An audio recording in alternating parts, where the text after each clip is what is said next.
नमस्कार दोस्तों। आज एक और कहानी लेकर आ गया हूँ आप सबके सामने।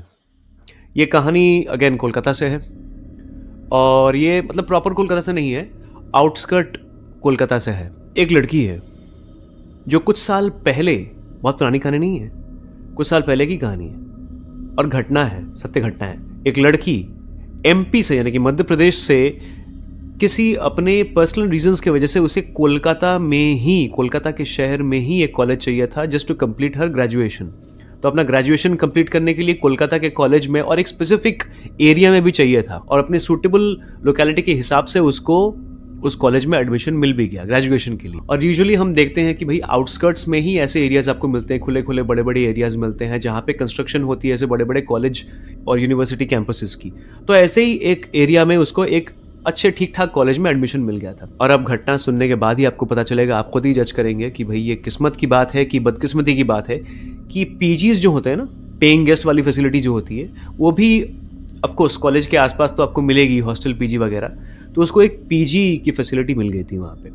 और ऐसे लोकेलिटी में मतलब जैसे, और वहाँ थोड़ा गांव वाला एरिया है, हालांकि दुकानें मुकानें हैं बिकॉज कॉलेज है वहाँ पे और घर भी हैं, बट स्टिल थोड़ा आउटस्कर्ट है और थोड़ा सा गांव जैसा इलाका है। तो कॉलेज का जो मेन एंट्रेंस है, कॉलेज की जो मेन एंट्रेंस है, उसके सामने एक पतली सी सड़क जाती है और उसी के सामने मतलब एग्जैक्ट अगर हम कहें कॉलेज के एंट्रेंस के सामने ठीक ऑपोजिट में एक 3 माले की बिल्डिंग है और 2.5-3 माले की बिल्डिंग। उस घर में, उस प्रॉपर्टी के अंदर टॉप फ्लोर में पीजी की फैसिलिटी दी हुई थी और वहीं पे उसको अच्छा खासा एक रूम मिल गया था रहने को। और उसकी रिक्वायरमेंट ऐसी थी कि मुझे रूममेट नहीं चाहिए, हाँ फ्लोर में दूसरी लड़कियां रहे अलग रूम्स में ये चलेगा, लेकिन मुझे अपना रूम मुझे चाहिए। तो उसकी रिक्वायरमेंट ये थी। तो वो खुश थी, पढ़ाई वढ़ाई शुरू कर दी। उसकी माँ जो थी, उसके पेरेंट्स जो थे, उसको सेट करके चले गए कि उनका काम अलग शहर में था एमपी में, तो वो वहाँ पे सेट करके कुछ दिन रह के उसके बाद चले गए एमपी में अपने शहर में। उसके फ्लोर में, मतलब जिस फ्लोर में, टॉप फ्लोर में वो रहती थी, उस फ्लोर में लगभग 3 या 4 कमरे थे if I am not wrong. एक कमरे में वो खुद रहती थी पूरा अपना सेटअप करके, उसके ऑपोजिट वाले कमरे में उसकी एक बैचमेट थी जिसके साथ एक और लड़की रहती थी, लेकिन वो एक ब्रीफ पीरियड ऑफ टाइम के लिए आई थी, उसके बाद वो लड़की चली गई। उस बिल्डिंग में आपको बता दूं कि जैसे मैंने कहा ना 2-2.5 फ्लोर की बिल्डिंग थी, तो एकदम नीचे वाले फ्लोर में और फर्स्ट फ्लोर में दोनों मिला के एक कपल रहते थे। मतलब वो couple was an aged couple और वो डिफेंस बैकग्राउंड से थे, दे वर पेंशनर्स। तो उनका ही मकान था वो, नीचे का और ऊपर का, मतलब ग्राउंड और फर्स्ट फ्लोर। लेकिन जो उसके ऊपर वाला फ्लोर है यानी कि सेकंड फ्लोर, उसके ऊपर छत है, तो सेकंड फ्लोर का पूरा पीजी के लिए दिया हुआ था, वहां पे लड़की रह रही थी। तो सब कुछ ठीक चल रहा था इन द बिगिनिंग। एक कुक भी आती थी जो बर्तन भी धो देती थी और जो खाना भी बना के चली जाती थी, तो एवरीथिंग वाज सेट। तो भाई शुरुआत में तो सब कुछ ठीक ठाक चल रहा था, लेकिन फिर कुछ दिन जाते हैं और जैसे होता है कि अकेले कोई रह रहा है, स्टूडेंट लाइफ जी रहा है, तो कभी कभी तबीयत ख़राब होती है तो वो अपने मम्मी को कॉल लगाती थी कि मम्मी आप आ जाओ कुछ दिन के लिए। तो मम्मी आती थी, फिर चली जाती थी, फिर कभी ज़रूरत पड़ती तो आती थी, फिर चली जाती थी। ऐसा हो रहा था, चल रहा था। फिर अचानक से क्या हुआ, एक दिन ऐसा आता है कि उसको समझ में नहीं आता है कि उस पूरे बिल्डिंग में कोई नहीं था। ठीक है, आसपास का एरिया थोड़ा रात में सुनसान हो जाता था। हालांकि सामने कॉलेज है, सिक्योरिटी भी रहती थी, लेकिन सिक्योरिटी कभी कभी क्या उतना वो लोग ध्यान नहीं देते हैं, और गांव जैसा इलाका है, थोड़ा इंटीरियर टाइप का, तो थोड़ा सुनसान हो जाता है। उसको पता नहीं चला एक रात क्या है, वो सोई। जो नीचे के कपल थे ना, अंकल आंटी, वो वैसे तो ठीक ठाक थे, लेकिन बिना बताए वो निकल गए। और उसकी रूममेट भी ऐसी अजीब सी थी, पता नहीं क्या था उसके दिमाग में, वो भी निकल गई बिना इन्फॉर्म करे। उसको अचानक से एहसास हुआ कि यार बिल्डिंग में तो कोई नहीं है अचानक से, तो भाई डर नहीं लगता है? तो डर लगने लगा। नीचे ग्राउंड फ्लोर है, ऊपर फर्स्ट फ्लोर है, उसके ऊपर सेकंड है, उसके ऊपर छत है, और उतनी बड़ी कोई सिक्योरिटी है नहीं, मतलब कोई भी सिक्योरिटी नहीं है। ये तो एक इंडिविजुअल ऐसा मतलब इंडिपेंडेंट मकान है, कोई सिक्योरिटी नहीं है, कोई गार्डेड ऐसा सोसाइटी ऐसा कुछ नहीं था। तो वो सोई है, एक रात सोई कोई बात नहीं, दूसरी रात सोई कोई बात नहीं, लेकिन तीसरी रात को उसको रात में नींद नहीं आ रही थी। ठीक है, किसी कारणवश नींद नहीं आ रही होगी, उसने इग्नोर किया, लेकिन फिर धीरे धीरे जब सोने की कोशिश की तो नींद उसको आ गई। ठीक है, अब नींद जब उसको आ गई, उसके बाद रात को आप विश्वास नहीं करेंगे, मुझे अभी भी जब उसने ये कहानी सुनाई थी तो मेरे के रोंगटे खड़े हो गए थे। रियल लाइफ में मतलब सिनेमा में या सीरीज वगैरह में, टीवी सीरियल्स वगैरह में तो आपको ये सब चीज़ें सुनने को मिलती है और आप समझते हैं कि काल्पनिक है तो कहानियां हैं, लेकिन रियल लाइफ में ऐसी घटना मुझे पहली बार सुनने को मिली थी। लेकिन जब उसकी मदर को मैंने सुना ये बोलते हुए, तब मुझे विश्वास हुआ कि यार देखो ऐसी भी बातें होती हैं। तो जब उसने मुझे बताया, उसने बताया कि भाई मैं सोई हुई थी रात में, ठीक है, और वो अचानक से रात के 2:30 नहीं, 3:30 नहीं, 3:01 में जाए। अब लोग कहते हैं ना कि जो सॉफ्ट टारगेट्स होते हैं, जो ज़्यादा इमोशनल लोग होते हैं, जो ज़्यादा वल्नरेबल लोग होते हैं इमोशनली, उनको ज़्यादा ये सब चीज़ें दिखती है या महसूस होती है, या ज़्यादा जो शक्तियाँ होती हैं वो नेगेटिव हो पॉजिटिव हो, ज़्यादा अप्रोचेबल वो इंसान बन जाता है। तो 3:01 में उठी, वो थोड़ा इधर उधर देखी, थोड़ा पानी पी, उसके बाद फिर सोने की कोशिश करी और वो सो भी गई। उसके बाद 3:10 या 12 पे, ज्यादा देर नहीं हुई थी, और इस बार उसकी नींद खुली एक कॉलिंग बेल की आवाज से। जो रिंगिंग बेल नहीं होता है घर में, टिंग टोंग, बस यही आवाज उसको सुनाई दी। अब उसको लगा यार पूरे घर में तो कोई नहीं है, और रात के 3:10 पे या 12 पे या 11 पे ये घंटी कौन बजा? इस समय में पूरी बिल्डिंग में कोई नहीं है, आसपास सुनसान इलाका है, गांव जैसा इलाका है, आउटस्कर्ट है। यहाँ पे पता नहीं कौन चोर उचक्का, कौन गुड्डा मवाली, कौन शराबी आके बेल बजा रहा है, पता नहीं क्या मंशा से बेल बजा रहा है, क्या कर रहा है, क्या हो रहा है, कुछ समझ में नहीं आ रहा है। फिर सो गई, ठीक है, इग्नोर करी, भगवान का नाम ली, सो गई।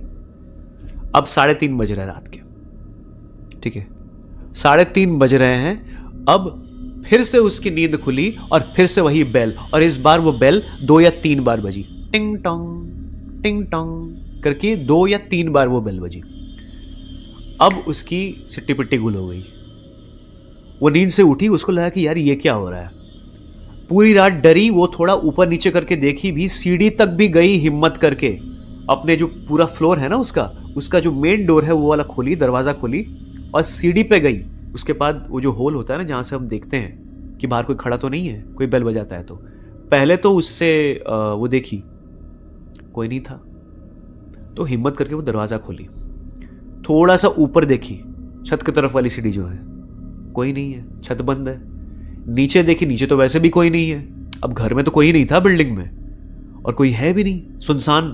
पीछे से कुत्तों के रोने की आवाज आ रही है, कोई आवाज नहीं, कोई इंसान नहीं, कुछ नहीं। अब उसको लगा कि यार इतनी जल्दी, मतलब इमीडिएटली उसने हिम्मत करी थी और इमीडिएटली वो दरवाजे के पास आई थी। इतनी जल्दी कौन दौड़ के चला जाएगा? किसी के फुटस्टेप्स की आवाज आ सकती है, या कुछ भी आवाज तो आएगी ना, कभी एहसास तो होगा कि कोई तो था यहाँ 2 मिनट पहले या 1 मिनट पहले। इतनी जल्दी कोई कहाँ भाग जाएगा? कोई छत के रास्ते आएगा, भाई पास में बिल्डिंग थी, वहां पे कुछ लड़के रहते थे, तो इस बात का भी डर लगा उसको कि पता नहीं उनको पता होगा कि यहाँ अकेली लड़की है, कौन छत टाप के आ रहा है, पता नहीं क्या कर रहा है। लेकिन छत बंद, मेन गेट बंद, सीढ़ी में कोई नहीं, 1 मिनट के अंदर कौन भाग जाएगा? अब लगा उसको डर, और ये प्रॉपर भूत वाला डर ही था, ठीक है। इतना इधर उधर लोग सोचने की कोशिश करते हैं, लेकिन फाइनली बात वहीं पे आती है, एंटिटी, पैरानॉर्मल एंटिटी। लेकिन फिर भी उसने इग्नोर किया, उसने हिम्मत बांधा और भगवान का नाम लिया, दरवाजा बंद किया, लॉक किया, अच्छे से चेक किया, सब कुछ लॉक है। उसके बाद वो कमरे में गई, लेट गई, लेकिन इस बार उसको नींद नहीं आई, और सारी रात उसको नींद नहीं आई। और अगली सुबह जितनी जल्दी हो सके उसने अपनी माँ को कॉल लगाया, अपने मम्मी को कॉल लगाया और सारी बात बता डाली। उसकी मम्मी भी ये सब बातों पे विश्वास करती है, मतलब ऐसा नहीं कि she is a non believer, वो विश्वास करती है। तो अक्सर हमने सीरियल में भी देखा होगा ना कि बोलते हैं कि ये तो वहम है, ये तो ये है, वो है, तुम्हारा वहम हुआ होगा, तुम्हारा भ्रम हुआ होगा, और बातों को इग्नोर कर देते हैं, और जब बात आगे बढ़ जाती है फिर पछतावा होता है। तो यहाँ अच्छी बात यह है कि थैंकफुली उसकी मम्मी ने उसकी बात को सीरियसली लिया, और उसकी मम्मी भी थोड़ी वैसे टाइप की है, मतलब वल्नरेबल है इमोशनली। एनीवे, उन्होंने बात पे यकीन किया और एज सून एज पॉसिबल वो कोलकाता पहुंच गई। उन्होंने डिसाइड किया कि कुछ दिन तो मैं यहाँ रह के जाऊंगी, मैं सच्चाई के तह तक पहुंच के जाऊंगी, मैं देखूंगी कि क्या हो रहा है, क्या ये मेरी बेटी का वहम है, क्या ये वो अपने मन से सोच रही है, कहानियां बना रही है जिस बिकॉज उसको डर लग रहा है, या ये सच में हो रहा है। तो वो एमपी के जिस शहर में वो रहती थी वहां से वो कोलकाता में आ गई फ्लाइट से, ठीक है, as soon as possible. Flight ही होता है ना, ट्रेन में तो टाइम लगता है, फ्लाइट में आ गई। पूरा दिन बीतता है, जब आती है वो पूरा दिन बीता है, उसकी बेटी अच्छे से खाई नहीं होती है, अच्छे से सोई नहीं होती है, पढ़ाई नहीं कर पाती है ढंग से, तो उसको अच्छे से खाना खिलाती है उसकी मम्मी। फिर रात में उसकी बेटी 3 दिन में पहली बार, चौथे दिन वो पहली बार अच्छे से सोती है 3-4 दिन के बाद। बट ये तो बात की बात है, जिस रात में वो उसकी अपनी मम्मी को पकड़ के इतने आराम से सो रही थी, उसी रात उसकी मम्मी ने वही रात के 3:01 पे उसकी मम्मी की भी नींद खुली। और किससे? कॉलिंग बेल से उसकी मम्मी की नींद खुली। और वही 3 बार बेल बजी। याद है मैंने आपको बताया था कि 3 बार बेल बजी थी, 2 या 3 बार। इस बार एग्जैक्ट 3 बार बेल बजी और रात के 3:01 या 2 पे उसकी मम्मी तड़ाक से उठ गई। लेकिन मजे की बात है कि बेटी नहीं उठी, क्योंकि वो आराम से सो रही थी। शी हैड, मतलब उसको सेटिस्फैक्शन थी ना कि मम्मी मेरे साथ सो रही है, तो इसलिए उसको डर नहीं था, वो तो आराम से सो रही थी। लेकिन उसकी मम्मी जग गई और फिर उसकी मम्मी ने पूरा देखा, और जितना मतलब सीढ़ी वीढ़ी तक देखा, अगेन कोई नहीं था। उसकी मम्मी को अब पता चला गया कि भाई मेरी बेटी झूठ तो नहीं बोल रही थी, उसके मन का भ्रम तो नहीं था, उसकी इमेजिनेशन बिल्कुल नहीं थी, ये सच है जो भी कुछ हो रहा है। अब बताओ, अब उसकी मम्मी क्या करे क्या करे क्या करे, उसको समझ में नहीं आ रहा है। फिर उसकी मम्मी सोची कि कुछ दिन और मैं एक्सटेंड करती हूँ, अच्छे से मैं देख के जाती हूँ। फिर जब तक उसकी मम्मी को गुस्सा भी आया कि भाई नीचे के अंकल आंटी कैसे नहीं बता के चले गए, तो उन्होंने ये भी सोचा कि जब तक वो रिटर्न करते हैं तब तक मैं यही रहूँगी। उसके बाद उनको सारा कुछ मतलब सौंप के, जिम्मेदारी सौंप के, फिर वापस मैं जॉब पे जाऊँगी। अगले दिन सुबह हुई और जैसे दिनचर्या जा रहा था, वो कॉलेज गई, फिर वापस आई, फिर उसकी मम्मी ने खाना बनाया एंड वो अच्छे से खा रही थी, अच्छे से पढ़ रही थी, फिर रात को सोई। अब दिन जा रहे थे, ठीक है, ऐसे 1-2 दिन गुजरे। उसके बाद तीसरे दिन, 2 दिन गुजरने के बाद तीसरे दिन क्या हुआ कि अचानक से रात में 2 माँ बेटी दोनों सो रहे थे, ठीक है, कुछ प्रॉब्लम नहीं थी। वो एक बार बेल बजी, पहले उसकी बेटी ने सुना था, उसके बाद माँ ने सुना, उसके बाद और कुछ नहीं हुआ। उसके बाद दिन अच्छे से बीत रहे थे। लेकिन तीसरे दिन, 2 दिन बीतने के बाद तीसरे दिन क्या हुआ कि रात में दोनों सो रहे हैं और फिर अचानक इसकी मम्मी जो है, इस लड़की की मम्मी जो है, उनको ऐसा लगता है कि मेरे पास, मतलब जैसे ये बेड है, बेड के कॉर्नर वाले हिस्से में, अंदर वाले हिस्से में बेटी सो रही थी, और जैसे कॉर्नर वाला हिस्सा जिससे डायरेक्ट हम उतर सकते हैं बेड से, उस वाले हिस्से में, बाहर वाले हिस्से में मम्मी सो रही थी उसकी। तो उसकी मम्मी को लगा कि मेरे साइड में, बेड के साइड में, मेरे सर के पास और मेरे ऐसे बॉडी के पास साइड में कोई ये खड़ा हुआ है, कोई ये खड़ा हुआ है, और मेरे पैर के पास, मतलब सामने दरवाजा था रूम का, वहां कोई खड़ा हुआ है। और जो मेरे बेड के पास खड़ा हुआ है वो छोटा है, और जो मेरे सामने दरवाजे के पास, मेरे पैर के पास खड़ा है, वो लंबा कोई है। और इतना भी एहसास हो गया कि जो मेरे पास में बेड के पास खड़ा है वो छोटा है और वो कोई बच्चा है, और जो मेरे पैर के पास, दरवाजे के पास, रूम के दरवाजे के पास खड़ा है, वो कोई लंबा सा आदमी है और वो उसका बाप है। पता नहीं क्यों ये एहसास हुआ, कहां से हुआ, कहां से रियलाइजेशन हुई, लेकिन उसकी मम्मी को ये पूरा आभास हो गया, पूरा एहसास हो गया। और जैसे ये एहसास हुआ, उसकी मम्मी की आंख खुली। और एक नहीं होता है पोजीशन कि आप रियलिटी और एस्ट्रल वर्ल्ड के, मतलब फिजिकल वर्ल्ड और एस्ट्रल वर्ल्ड के बीच की रियलिटी उसकी मम्मी ने एहसास कर ली within a few seconds. कुछ सेकंड्स के अंदर उसने देख लिया, उन दोनों एंटिटीज को देख लिया। 2 सेकंड में उन्होंने देख लिया उन दोनों को। और जो डिस्क्रिप्शन उन्होंने बताया था ना, वो कुछ ऐसा था कि बाल ऐसे ऐसे सामने गिरे हुए और नंगे बदन खड़े हुए, बस एक निक्कर सा पहना हुआ बच्चा, और बड़ा आदमी जो उसका बाप था अपेरेंटली, दोनों। और पूरे बदन में जैसे भस्म, जैसे होता है ना, जैसे चूना या भस्म, कुछ भी आप बोले, वो पूरे बदन पे रगड़ा हुआ, मतलब मला हुआ, पूरे बदन पे लगाए हुए, सर से लेके पैर तक। और बस शांत ऐसे खड़े होके देख रहे हैं मां बेटी को। ये उन्होंने देखा, और ये 2 सेकंड में उन्होंने देखा।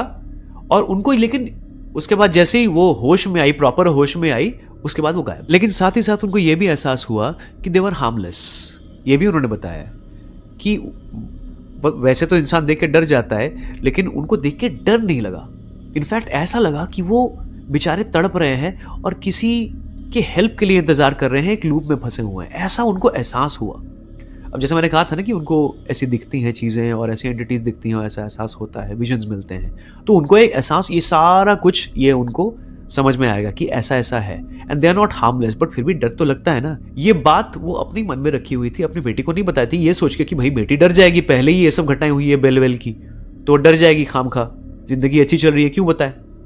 लेकिन अगले दिन क्या होता है कि अगले दिन के समय छुट्टी थी, संडे था, तो उसकी बेटी हिम्मत करके अपनी मां से बोलती है और सेम कहानी, सेम घटना, वही साइड में कोई बच्चा खड़ा होकर देख रहा है और दरवाजे के पास एक बड़ा जो उसका बाप है वो खड़े होकर देख रहा है, और अगेन वही डिस्क्रिप्शन, सेम हुलिया एंड हार्मलेस वो फीलिंग। तो यार अब तो कंफर्म हो जाती है बात। उसके बाद बोलते हैं कि भैया जो भी हो, हार्मलेस हो, हार्मफुल हो, कुछ भी हो, बेल की भी घटना हो गई है, सब कंफर्म हो गया कि भैया इस घर में गड़बड़ है, इस पीजी में गड़बड़ है, इस बिल्डिंग में गड़बड़ है, कुछ तो है यहाँ पे, कुछ तो गाड़ा गया है, कुछ तो घटना हुई है, पता नहीं, हमको नहीं पता।